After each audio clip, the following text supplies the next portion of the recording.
നിങ്ങൾക്കെന്നെ അറിയാം. നിങ്ങളിൽപ്പെട്ട പലർക്കും എന്നെ നന്നായി അറിയാം. കാരണം നിങ്ങളുടെ തീന്മേശകളെ സമൃദ്ധമാക്കുന്നതിൽ ഞങ്ങൾക്ക് വലിയ പങ്കുണ്ട്. ഞങ്ങളുടെ നിയോഗം തന്നെ അതാണെന്ന് ഞങ്ങൾക്കറിയാം. അതിൽ സന്തോഷമേയുള്ളൂ. മറ്റുള്ളവരുടെ വിശപ്പകറ്റാൻ ഞങ്ങൾ ഒരു കാരണക്കാരാവുന്നുണ്ടല്ലോ. അല്ലെങ്കിലും അതാണല്ലോ ഞങ്ങളെപ്പോലുള്ളവർക്ക് ഈ ഭൂമിയിൽ ചെയ്യാനുള്ളത്. പക്ഷെ ഞാൻ പറയുന്നത് മറ്റൊരു കാര്യമാണ്. ഇന്നലെ വരെ എന്നോടൊപ്പം ഉണ്ടായിരുന്ന എൻ്റെ സുഹൃത്തുക്കളും സഹോദരങ്ങളുമായിരുന്ന 10,000-കണക്കിന് എൻ്റെ കൂട്ടാളികൾ ഇന്നെൻ്റെ കൂടെയില്ല. കാരണം ഇന്നലെ ബലിപെരുന്നാളായിരുന്നു. ആർക്കൊക്കെയോ സ്വർഗം കിട്ടാനായി ഞങ്ങളുടെ സഹോദരങ്ങളുടെ ജീവനും ജീവിതവും ബലി നൽകപ്പെട്ടു. പെരുന്നാൾ ആഘോഷം നിങ്ങൾക്ക് സന്തോഷത്തിൻ്റെയും ആഹ്ലാദത്തിൻ്റെയും വേളയാണെങ്കിലും ഞങ്ങൾക്ക് ഭീതിയുടെയും ഭീകരതയുടെയും ദിനങ്ങളാണ്. ആരുടെയൊക്കെ കഴുത്തിലാണ് കത്തി വീഴുന്നത് അറിയില്ല.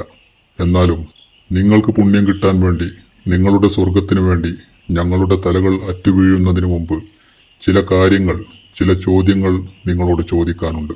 നിങ്ങളെപ്പോലെ തന്നെ ഞങ്ങളും ദൈവത്തിൻ്റെ സൃഷ്ടികളാണ്.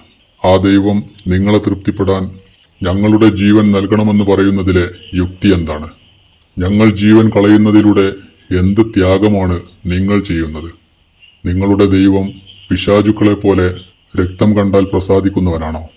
നിങ്ങൾക്ക് സന്തോഷിക്കാനും നിങ്ങൾക്ക് പുണ്യം നേടാനും നിങ്ങളുടെ മോക്ഷത്തിനും വേണ്ടി ലോകമെമ്പാടും കോടിക്കണക്കിന് മൃഗങ്ങളെ കൊന്നുതള്ളി തിന്നു മതം പൊട്ടി ആ നിറഞ്ഞ വയറിലേക്ക് വീണ്ടും ഇറച്ചി തള്ളിക്കയറ്റി വീർത്ത വയറും വാതിലടയാത്ത ഫ്രിഡ്ജുകളും കണ്ട് ആ മഹാത്യാഗത്തിന് നിങ്ങൾക്ക് സ്വർഗമൊരുക്കി കാത്തിരിക്കുന്ന ആ ദൈവം എങ്ങനെയാണ് കാരുണ്യവാനാവുക?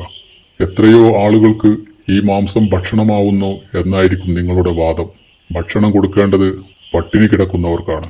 വയറു നിറഞ്ഞവരെ വീണ്ടും വീണ്ടും തീറ്റിക്കുന്നതാണോ പുണ്യം?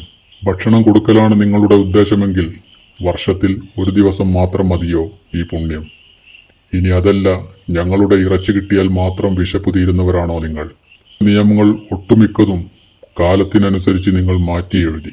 പക്ഷേ ഞങ്ങളുടെ ജീവൻ വെച്ചുള്ള കളി മാത്രം മാറ്റാൻ നിങ്ങൾ തയ്യാറല്ല.